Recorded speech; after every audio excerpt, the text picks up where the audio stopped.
Olá! Como é bom nos encontrarmos outra vez para refletirmos juntos em torno de tanto aprendizado do Evangelho de Jesus, da nossa doutrina tão maravilhosa, acolhedora. Isso quer dizer que nós estamos buscando uma vida saudável, espiritual, né? Vamos orar? Amado Mestre Jesus, nós te agradecemos por esta oportunidade de estarmos aqui reunidos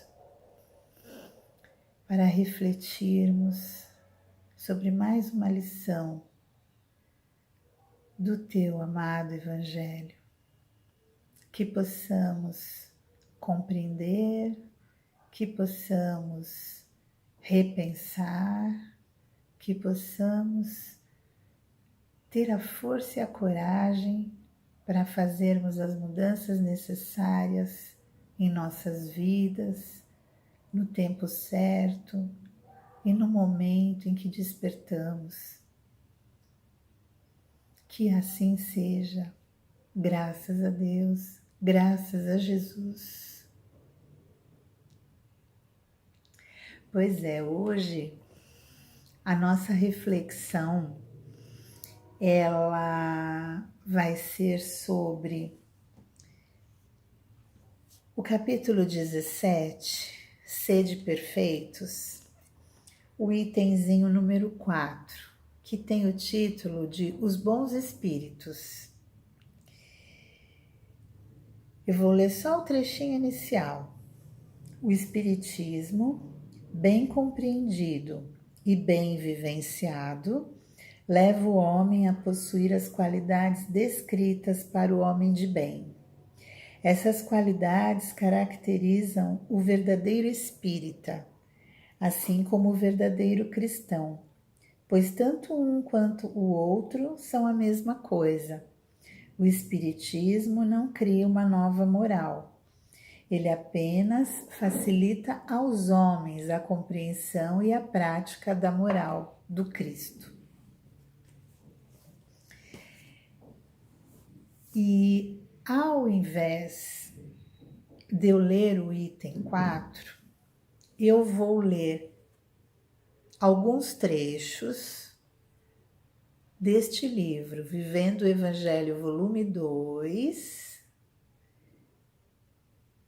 pelo espírito André Luiz, que comenta, são 2 volumes que comentam cada item do Evangelho.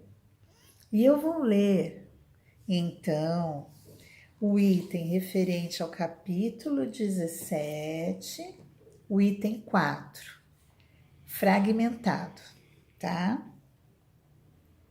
Kardec, nas páginas de O Livro dos Espíritos, descortinou os horizontes da imortalidade e assentou os fundamentos da fé raciocinada.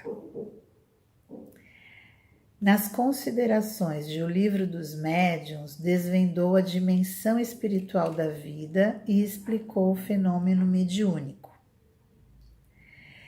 Nas dissertações de O Evangelho segundo o Espiritismo, reafirmou o ensino moral do Cristo e trouxe de volta a Boa Nova em sua pureza primitiva. O mundo escravizava-se à intolerância religiosa, temendo o destino após a morte, e todavia Kardec, na discussão lúcida de O Céu e o Inferno, contestou as penas eternas e expôs a justiça divina e exaltou a misericórdia do Pai. Nos capítulos de A Gênese, discorreu com simplicidade e clareza sobre a origem da terra e do homem, do bem e do mal, e interpretou à luz da razão os milagres e as predições de Jesus. Ao codificar o Espiritismo, Allan Kardec revolucionou o conhecimento humano, convocando a ciência e a filosofia a experimentar e pensar no mais além.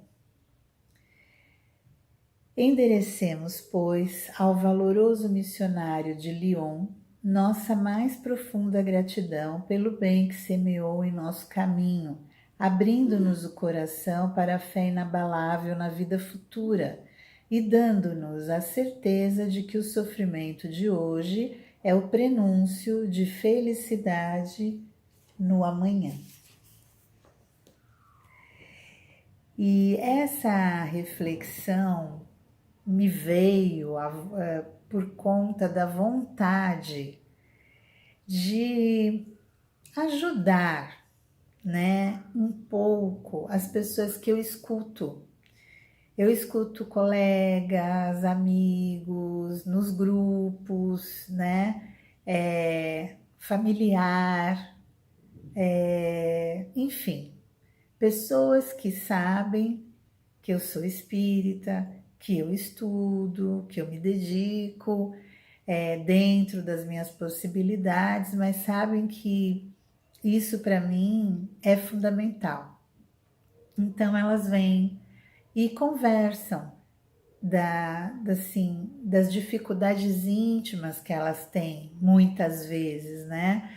E aí esses questionamentos me deram esta vontade de falar um pouco sobre o ser espírita, o bom espírita, né? E vamos partir assim.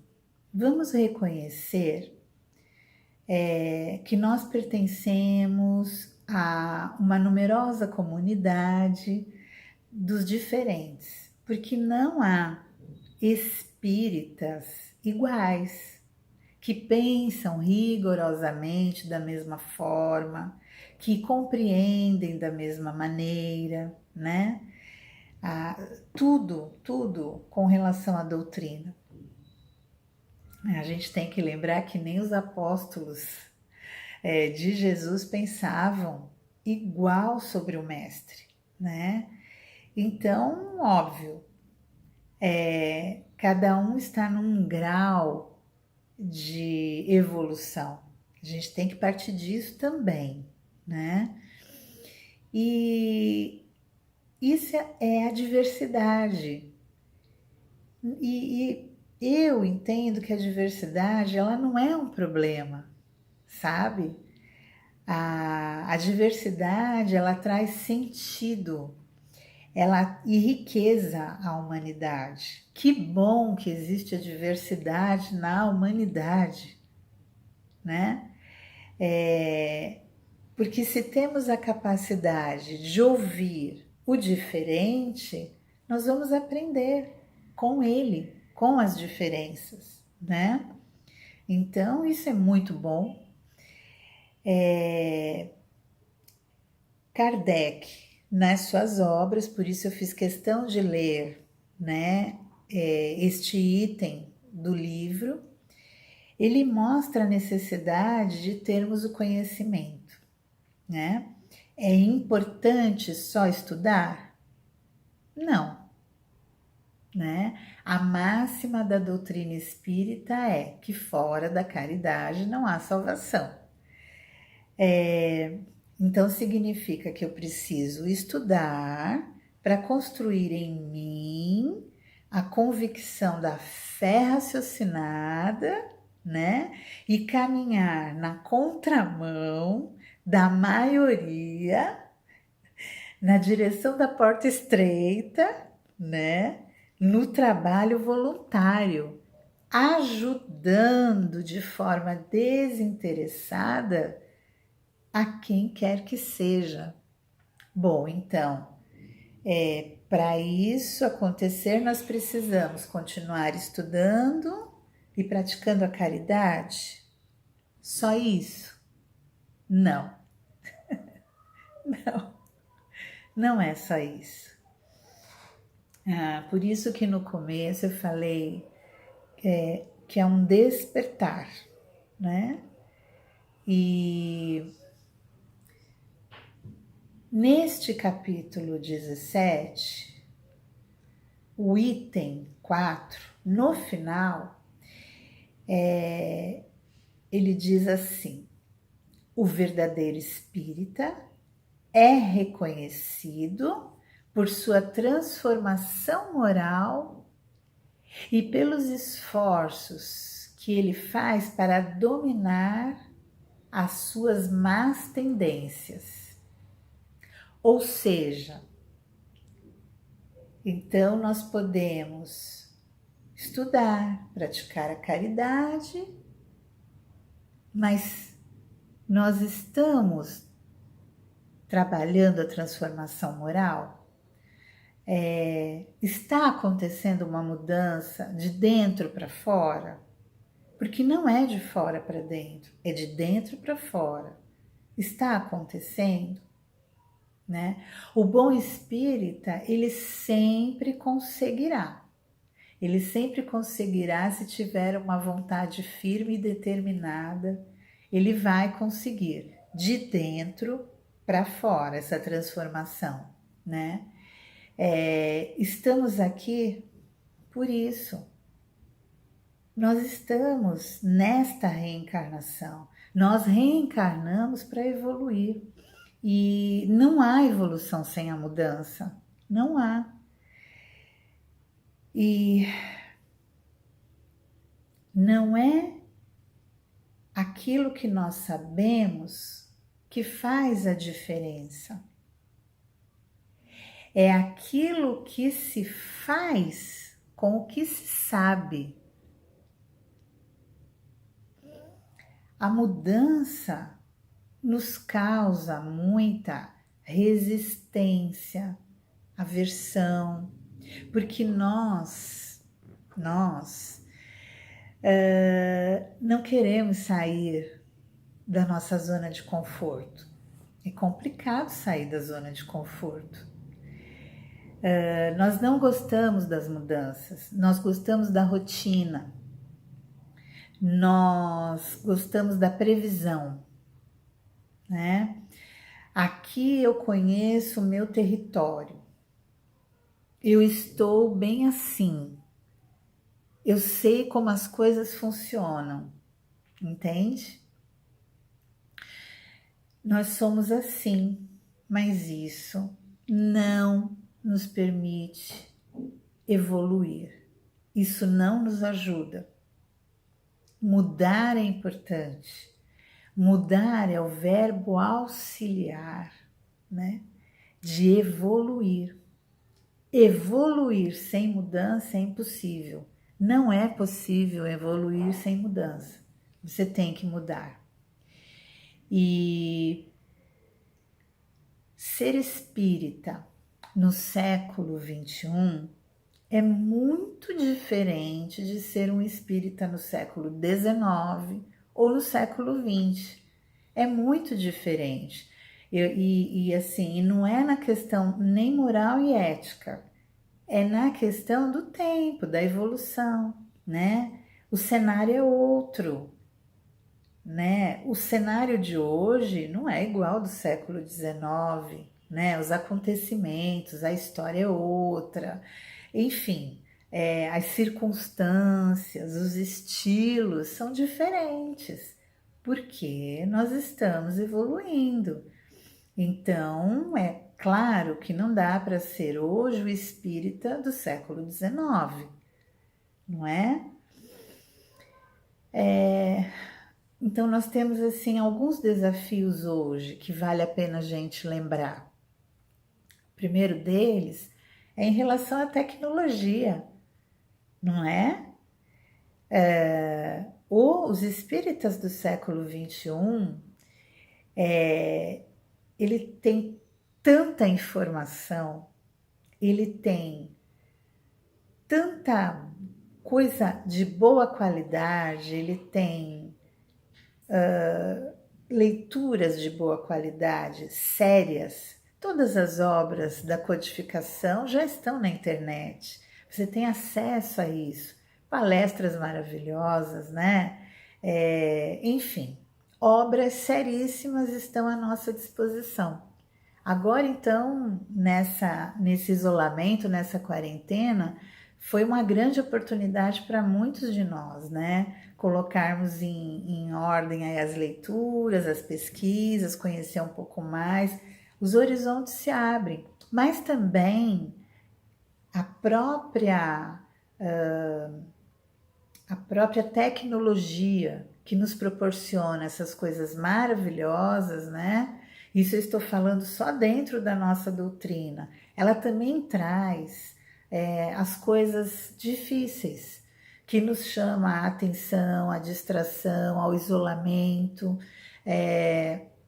e muitos de nós até a alienação, com tanta informação que vem a todo instante, é o dia inteiro, é o dia inteiro. A cada hora tem uma nova informação. Nós somos bombardeados todos os dias. Todo mundo hoje fala, né, que o tempo voa. Por que será que o tempo voa, né? Nós temos que parar para pensar. E quando se fala de internet, rede social, WhatsApp, enfim, toda a gama, TV, rádio, enfim, tudo aquilo que vem da tecnologia que nos bombardeia diariamente também nos isola. E nós temos que ter cuidado. E é nesse momento que o bom espírita também tem que fazer a sua seleção. Porque tem dias que você gasta tempo e energia com coisa nenhuma, que não te traz nada de bom para a tua evolução espiritual, moral, né? Acaba até você replicando coisas negativas, coisas que não deveriam ser replicadas, que criam miasmas na psicosfera tão negativo, né? Coisas tão ruins que nós fazemos sem querer, mas nós temos que vigiar, porque nós estamos contribuindo para contaminar a psicosfera. E neste momento nós precisamos ampliar, né, os nossos pensamentos, buscar as boas coisas, é o que vem se falando por toda essa quarentena, principalmente agora, orar e vigiar, né? Porque é um momento onde nós precisamos ajudar, né? Existe também uma outra situação que é a autogestão, que se fala muito hoje, que é você, para você poder participar da casa espírita, estudar, trabalhar, ter uma função, né? Participar dos grupos, enfim, fazer a caridade com os grupos. Você tem, aqui em casa eu falo a logística. Aqui em casa eu uso a palavra logística. Olha, eu vou precisar participar disso, então nós vamos fazer isso, isso e isso. O que acontece numa família onde as pessoas não são espíritas? E essa é a grande pergunta nos meus grupos e dos amigos e família que quer conhecer, estudar, enfim. Como é que a gente faz quando a família não participa? A família não é espírita, só eu. Como eu faço o evangelho no lar? Como eu faço para frequentar um grupo de estudo? Como eu faço para fazer caridade com um grupo voluntário se a minha família não aceita? Então eu digo assim, negocia. Tem que negociar. Se você os respeita, você precisa ser respeitado também. Então tem que ter uma negociação, né? Essa negociação é uma estratégia. E quando nós falamos de autogestão, tem que ter um planejamento, tem que ter as estratégias, tem que ter a maneira com que você vai fazer, né? E isso hoje precisa. Hoje nós precisamos ser criativos para darmos conta de tudo aquilo que a gente faz, né? Porque nós trabalhamos, e nós queremos estudar, nós temos a família, enfim. Então, aqui em casa eu chamo de logística, mas na verdade é um planejamento, você tem que ter, senão você não consegue fazer o que te dá, o que é preciso fazer. Dá para ser feliz negociando com a família? Dá. Então, por isso é importante planejar. Não pode ser uma coisa assim que você resolve, você foi despertado, quer participar e aí você abandona tudo. Não é assim, né? Porque nós estamos na família perfeita, nós temos todos os núcleos que frequentamos, eles existem, não são por acaso, a gente simplesmente não abandona porque agora eu sou espírita. Não. Então a gente tem que ter um planejamento para que tudo se encaixe, né? Mas mesmo assim, alguém vai falar: você vai no centro espírita de novo? Virou fanático, hein? É assim que eles falam pra gente, né? E não adianta a gente ficar chateado, nem deprimido ou desistir porque alguém falou assim. Lá atrás eu falei da porta estreita. Existe, né? A gente vai ter que saber lidar. A gente tem que aprender a lidar com as situações que não são favoráveis. É saber lidar com a adversidade, né? Para seguir em frente, faz parte, né? Se você quer seguir em frente, o bom espírita sabe que as adversidades, os obstáculos fazem parte da evolução. E evolução é um mérito pessoal e intransferível. Nós temos que lembrar disso, né? Não se transfere para ninguém. Então nós temos que dar um jeito através de se planejar. Tem alguns valores também que predominam no século XXI, né? Que prejudica muito assim as ideias, a cabeça das pessoas, por conta das coisas que chegam de fora para nós, né? E hoje, principalmente com os mais novinhos, tem a ditadura da beleza, né? Você tem que ser feliz o tempo todo. Então, em cada lugar que você vai tirando selfie, inclusive com a localização dos lugares que você está, que é para mostrar que você é muito feliz, né? E da beleza, que tudo em você é mágico, tudo aquilo que você vê na internet, tudo aquilo que você vê de maravilhoso das celebridades, muitas pessoas querem ter igual. E esquecem que elas são celebridades, né? Que tudo passa, que é temporário,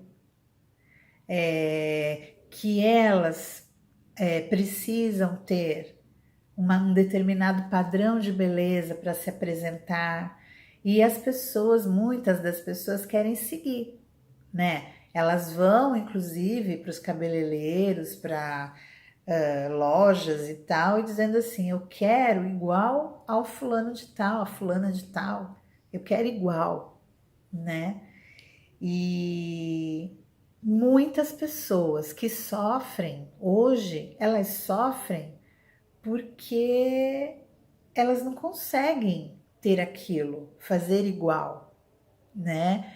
Não, elas não sentem inveja, elas entendem que se elas não são felizes como aquelas pessoas, elas não têm valor, elas falharam, né? Então elas são infelizes. E muitas pessoas também não querem envelhecer. Então começam a fazer milhões de coisas e vão se prejudicando e vão prejudicando o corpo, e porque não pode envelhecer, né? Existe a questão vaidade. É muito bonito ver uma mulher muito bem arrumada, mas ela não precisa ser a cópia de ninguém, né? ela tem coisas que muitas pessoas se incomodam e que precisam fazer certas coisas porque entendem que aquilo tá diferente e que não tá bom para mim. Então ela resolve, vai lá e faz alguma coisa. Nada contra, mas sem excessos, né? Todos nós precisamos entender que ninguém é feliz o dia todo, a vida toda, o tempo todo. Ninguém. E nós também precisamos entender que desde o dia que nascemos nós já começamos a envelhecer. Isso faz parte, é lindo, né? Existe a beleza do envelhecimento. E quando você envelhece feliz, é melhor ainda, porque é uma libertação, né? Então nós precisamos também ter cuidado com essas coisas. Uma outra situação é o culto ao consumo. Muitas pessoas transferem a expectativa de ser feliz fazendo as compras, comprando, cobrindo os filhos ou quem quer que seja com presentes para compensar a falta, né? Para compensar uma discussão, qualquer coisa assim. Nós temos que ter cuidado com isso. É proibido comprar? Não. É ruim ser rico? Não. Não, nós só temos que ter cuidado com a ostentação, né?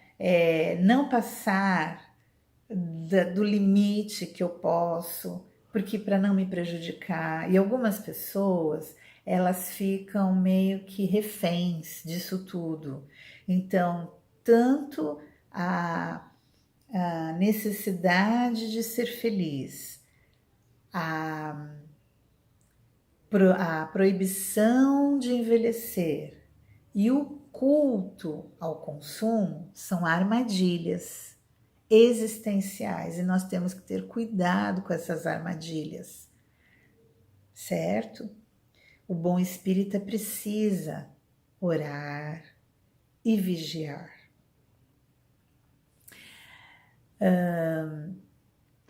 Uma grande mudança também que aconteceu no século XXI com o espírita é que as consequências físicas e espirituais, né? De acordo com a doutrina espírita sobre o suicídio, o aborto, as drogas, continuam iguais, né? Como eu falei, a ética e a moral, elas não mudaram.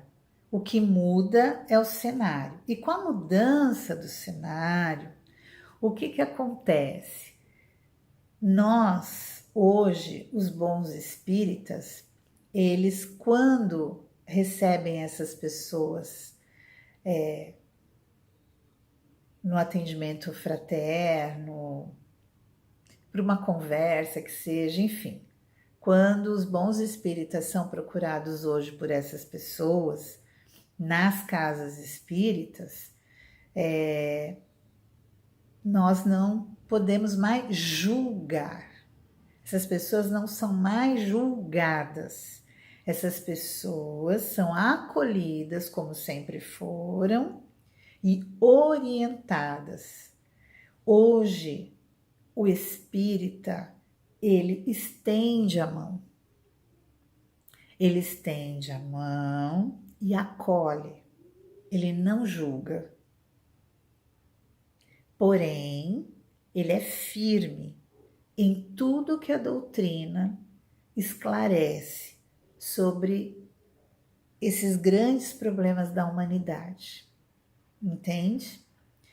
Então, hoje, nós compreendemos que quem sofre precisa falar, precisa do ombro amigo, precisa do socorro e nós precisamos amparar.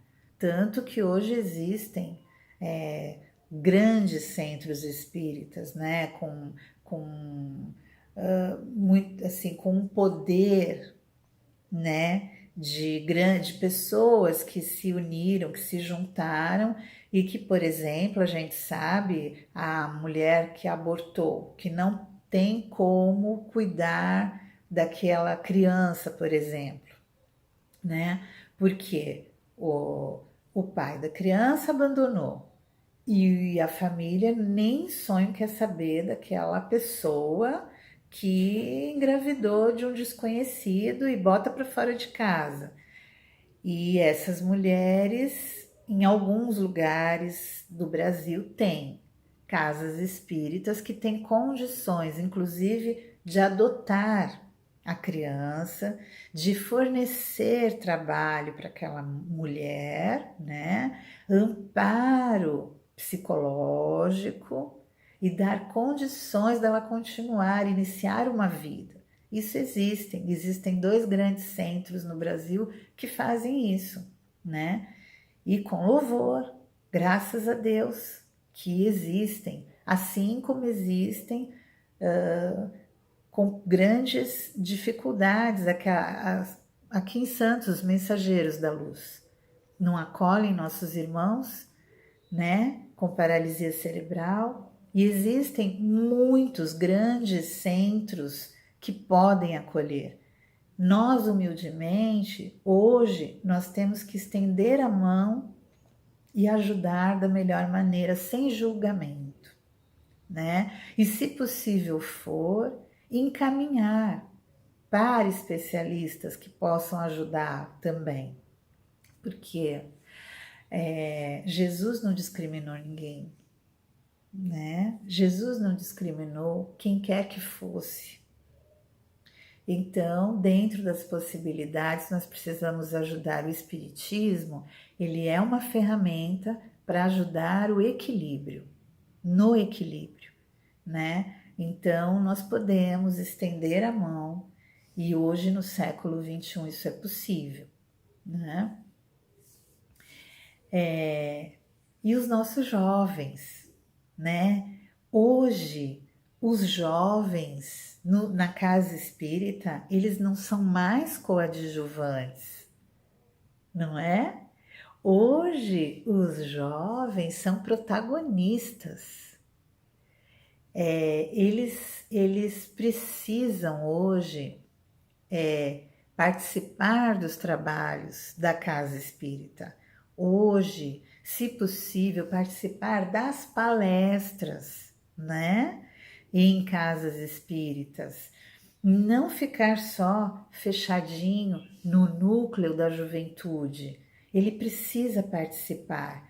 Hoje, ele tem um preparo diferente, né? Ele precisa ter ao seu lado os bons espíritas mais velhos, com experiências, né? Com indicações de onde encontrar as respostas para muita coisa, né? Dar a direção.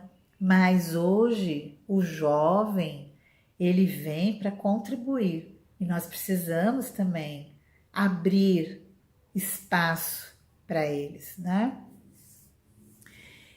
E uma das últimas coisas que eu costumo também conversar com essas pessoas que me procuram é ter o cuidado e diminuir a quantidade de reclamações, né? Porque nós reclamamos demais. E quando você reclama, você clama outra vez, você pede que aquilo que está te incomodando, que aquilo que te atrapalha, que aquilo que te faz sofrer, continue acontecendo, porque você reclama, né? Então, as pessoas, eu falei já, mas eu volto a lembrar. Lembra? Eu disse assim, as pessoas replicam nas redes sociais tudo de negativo. que acontece. Vai replicando. Porque é fácil, aperta só o botãozinho e vai passando. E os miasmas vão para a psicosfera. Foi isso que eu disse? Então, fica muito difícil, depois que essas pessoas fazem tudo isso, à noite acreditar que elas simplesmente vão sentar em casa e fazer o evangelho no lar e que isso tudo está resolvido. Como? Né? Então nós precisamos vigiar e orar. O que falamos, o que pensamos, o que sentimos é muito importante. O bom espírita precisa vigiar tudo aquilo que ele expõe, que ele fala, que ele retruca, que ele reclama. O bom espírita, ele tem um poder mental, um poder espiritual, um poder emocional, de forma favorável, e ele começa a dar o exemplo de agradecer. Nós precisamos agradecer. Nós precisamos agradecer por tudo que recebemos em nossas vidas. Coisas boas, coisas ruins, fáceis e difíceis. Nós precisamos ter a gratidão. O bom espírita precisa.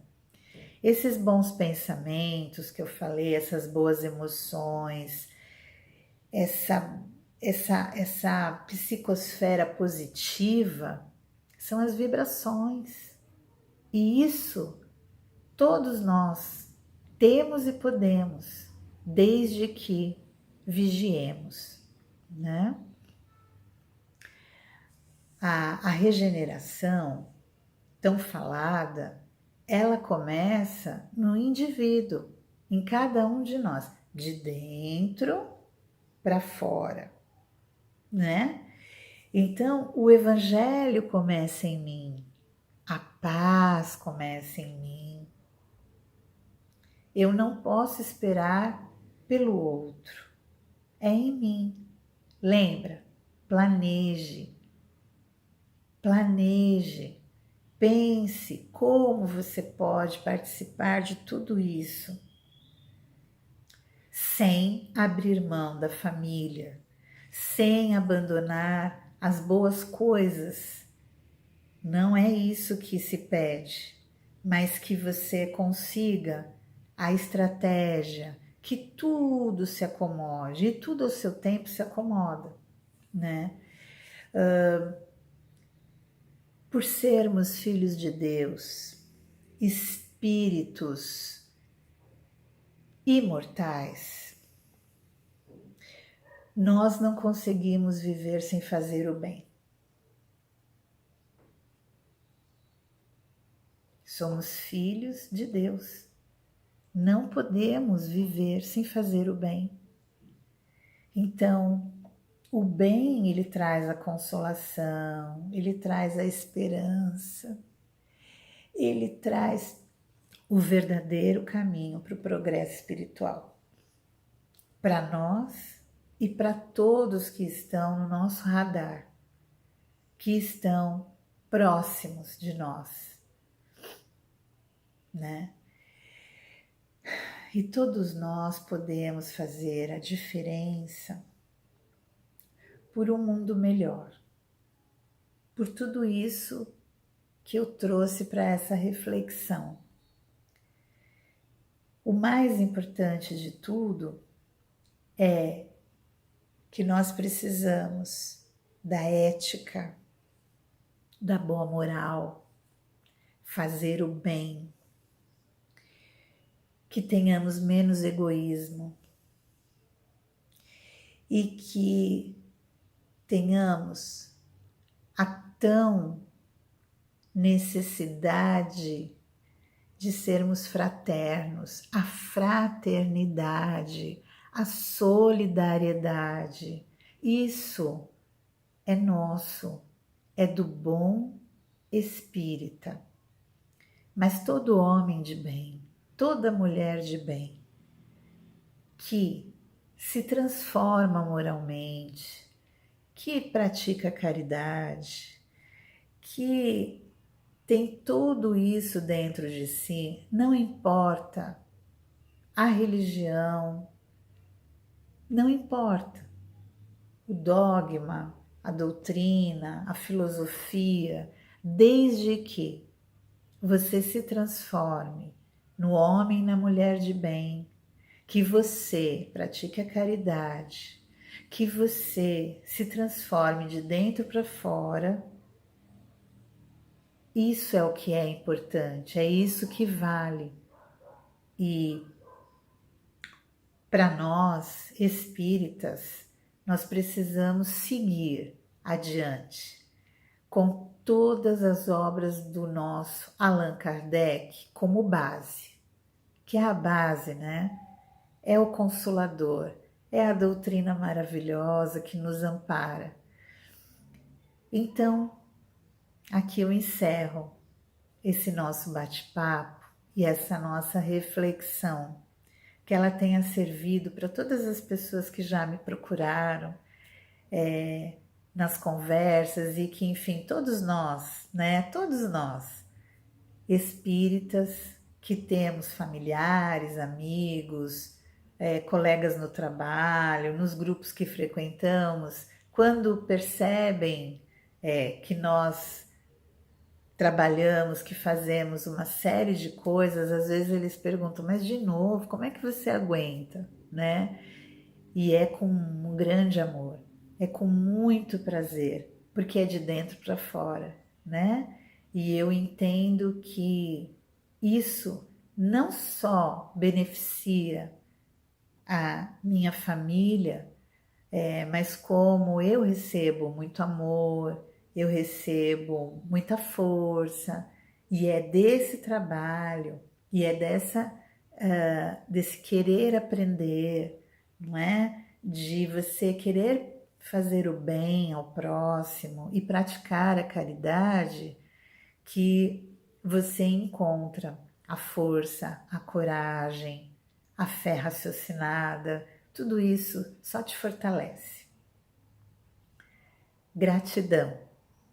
Gratidão por terem me recebido em suas casas e por esta oportunidade de mais uma vez compartilhar tudo isso que eu aprendo com vocês.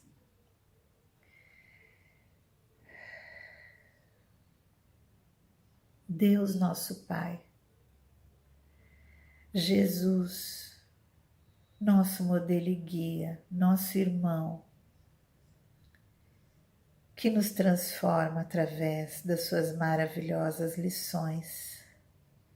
Nós te agradecemos por esta imensa oportunidade, por esta grande decisão que nós tomamos quando despertamos para essa doutrina maravilhosa, que possamos fazer a diferença neste mundo, que possamos começar pelos nossos lares, pelos nossos familiares, pelas pessoas com que convivemos, que possamos ser a luz em cada lugar que chegarmos e iluminar com o nosso amor, nossas palavras, nossos pensamentos, nossos sentimentos a todos que necessitam. Graças te damos por mais esta oportunidade. Que assim seja. Graças a Deus, graças a Jesus. Gratidão.